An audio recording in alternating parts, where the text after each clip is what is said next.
Welcome along to another revisitation, as today I dust off an old deck and try to give it a new pair of wings. Geist of St. Traft is an old favourite of mine. I got my copy out of the Blessed vs. Cursed deck, back when it was still within the realms of affordability. It's not the only thing that's gone up in recent years though. The surge of angels into the game has seen us get big guns with big prices attached to them. Core Set 2021, Commander Legends, and now Kaldheim have granted us angels by the Skyfall, and it's led me to resurrect the legend of St. Traft himself and try to rebuild him on brand with a more concentrated angel theme. So, the Geist himself is an Azorius commander, 3 mana for a 2/2 with hexproof, but the thing he's most known for is whenever he attacks, you put a 4/4 white angel creature token with flying onto the battlefield, tapped and attacking. To that end, he's a pure combat commander, with a lot of builds focusing on the Geist himself and ensuring that he stays out for as long as possible and is difficult to deal with in combat. The inbuilt hexproof helps a lot with that, and there are certainly ways to empower his main ability. I do have several cards in the deck that are on brand and can enable 2, maybe even 3 angels with each swing of his sword. My main objective with the deck is an Angel Wars tribe, so the predominant theme will be angels and angel-related cards that can all hopefully bring down the heavens upon my foes. The deck is meant to be combat efficient, but there are sub-themes, including life gain and enchantments. I'm going to start, though, with 2 non-angel creatures who function as the Geist's lieutenants and help enable some shenanigans. Misa Enchantress is in this, so there is somewhat of an Enchantress theme build, because I have a lot of auras and globals that help support the Geist. While Misa is not an angel herself, she has the potential to be one. And then we have Ifara, God of the Polis. She's a legendary enchantment god. Her ability of letting you draw a card when a creature enters your side of the battlefield synergizes a lot with the Geist of St. Traft, and also a number of other cards in the deck that can passively generate tokens. This can enable card draw for very little effort. There is one non-basic land of note, which is Seraph Sanctuary. It enables you to gain 1 life whenever an angel enters the battlefield under your control. This is useful because if I have my way, angels will be visiting the earth often in this deck. In terms of artifacts, there's a few standard Azorius ramp rocks in there, but I've also got a couple of equipment. The first is Skybinder Staff, so if the Geist has flying, that's going to take flying blockers out of the equation. And Angelic Armaments is another equipment of note. So it's expensive to equip at 4 mana, but if you get it on a creature, specifically one of my humans, or the Geist himself, that creature gets +2/+2, becomes an angel, and gains flying. And another useful equipment, which is on theme with the Geist, which is Moon Silver Spear. So also expensive to equip at 4 mana, but it gives the equipped creature first strike, and whenever the creature attacks, you put a 4/4 white angel with flying onto the battlefield. So if you put that on the Geist, that's suddenly 2 angels that he's triggering with each attack. Now we get to the creatures in the deck. So I've included a lot of cards from the more recent sets that I mentioned earlier at the start of the video. The first is Speaker of the Heavens, so he's 1 mana for a human cleric, but Vigilance and Lifelink, and if you have 7 more life than your starting life total, you can tap him and put a 4/4 angel onto the battlefield. 1 mana Segovian Angel, 1/1 with flying and vigilance from Modern Horizons. We've got Bishop of Wings.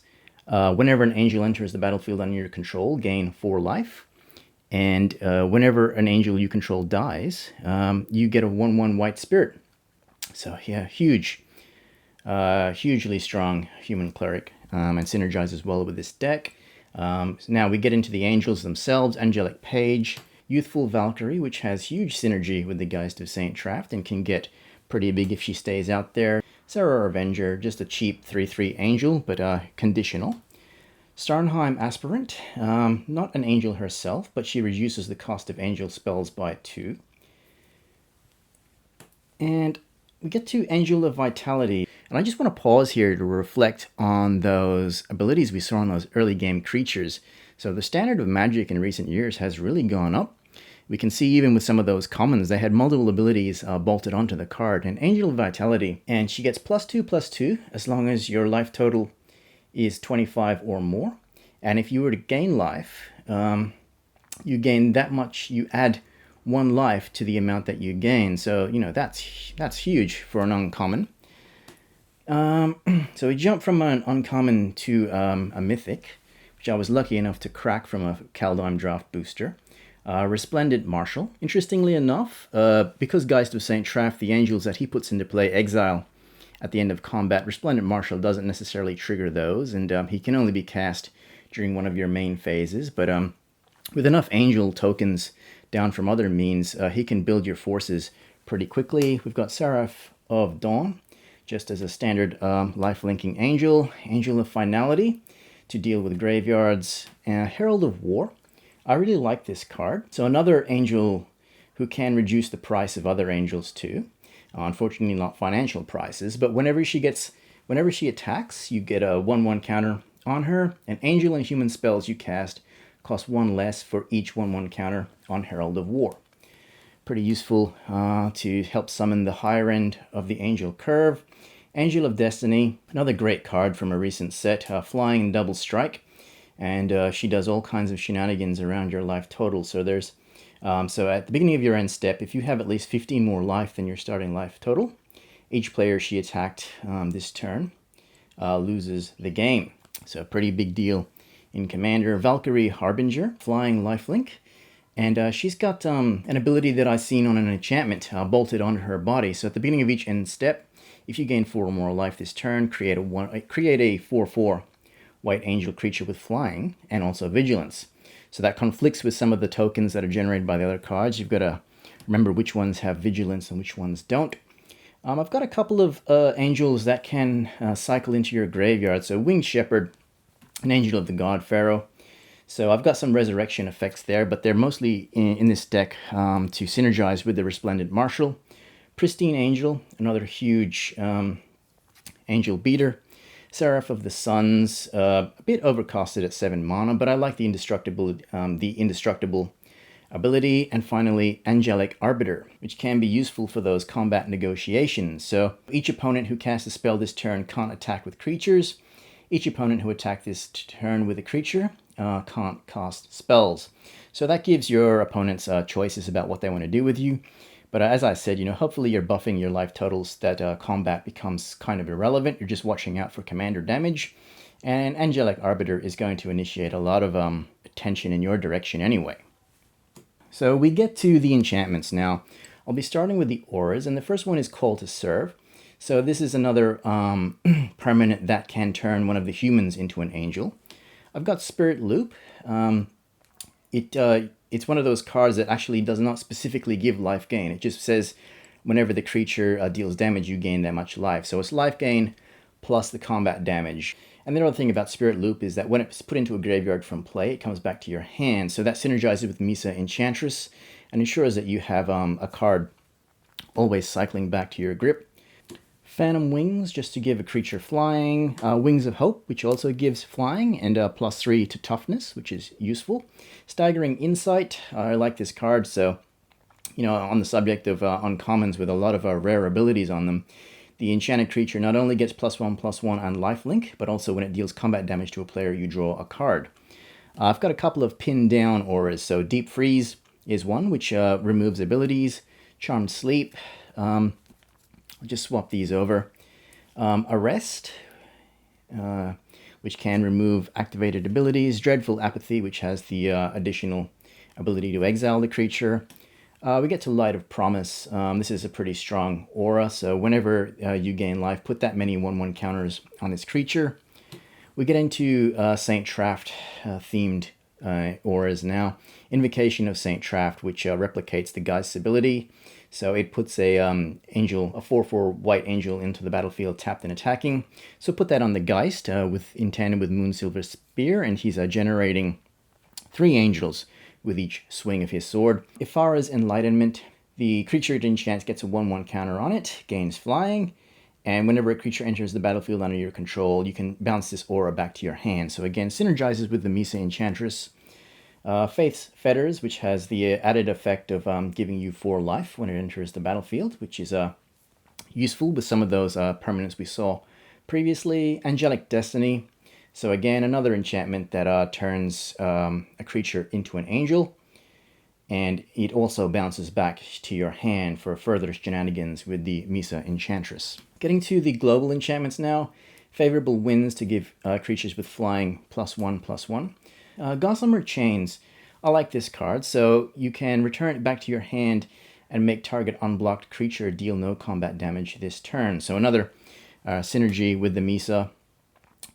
Cast out Angelic Accord. So as I mentioned before, this ability has been bolted onto one of those Valkyries we saw in the creature component of the deck. But it's good to have in here for redundancy. And it's another creature generator that synergizes with your life gain. Cradle of Vitality. So, on the subject of cards that capitalize on life gain, whenever you gain life, pay 2 and put a 1/1 counter on target creature for each 1 life you gain. So another useful way to bolster the Geist. Opal Archangel. So this is a global enchantment that becomes a 5/5 angel whenever an opponent casts a creature spell. And finally, we get to the really big gun, which is Sigil of the Empty Throne. So whenever you play an enchantment spell, put a 4/4 white angel creature token with flying into play. And the last section of the deck is the instants and sorceries. So we're starting with Opt, Condemn, which is very St. Trafty. Light of Hope. I like this card. Again, it's a 1-mana common with 3 different abilities that you can choose from. And, you can gain 4 life off of it. It used to be to gain 4 life off a common, that would be a 3 or a 2-mana spell. This is 1 mana, and it gives you, a number of other options too. One of them is to destroy target enchantment. So this is a really useful card. Chart a Course. If you attack with a creature, you just draw the 2 cards, which is what you want from the Geist anyway. Perilous Research. You can draw 2 cards and sacrifice a permanent. Maybe if you're lucky, you can trigger that in combat before that angel token is exiled. A bit of protection for the Geist in terms of Disdainful Stroke, Azorius Charm for luck, cancel. I've got Divination in here because, it's an angel sort of theme. There are better card draw effects out there, but I like the artwork, and I just like the name Divination. Invoke the Divine to destroy an artifact or enchantment and gain 4 life. Out of doing so, Dismantling Blow does the same, but enables you to draw cards if it's kicked. Ritual Rejuvenation for 4 life and draw a card. So again, this is my point. This is a 3 mana compared to Light of Hope before, which is 1 mana. Obviously, you get the extra card off of it, but this is to help trigger some of those angel-making permanents. Defy Death. So you can bring an angel back to the battlefield with 2 1/1 counters off of it. And we've got 2 angel-themed high mana sorceries and instants at the end here. Angelic Edict. Exile target creature or enchantment. Blessed Light does the same, but it's an instant rather than a sorcery. So that's my Geist of St. Traft Angel War deck. It's looking to go wide during combat and put a lot of life total pressure on your opponents, even as I try to buffer my own, so I'm not fearful of any retaliation whatsoever. The next thing I need to do is test it out in a match situation, so I've scheduled a game with a friend that will be up on the channel soon.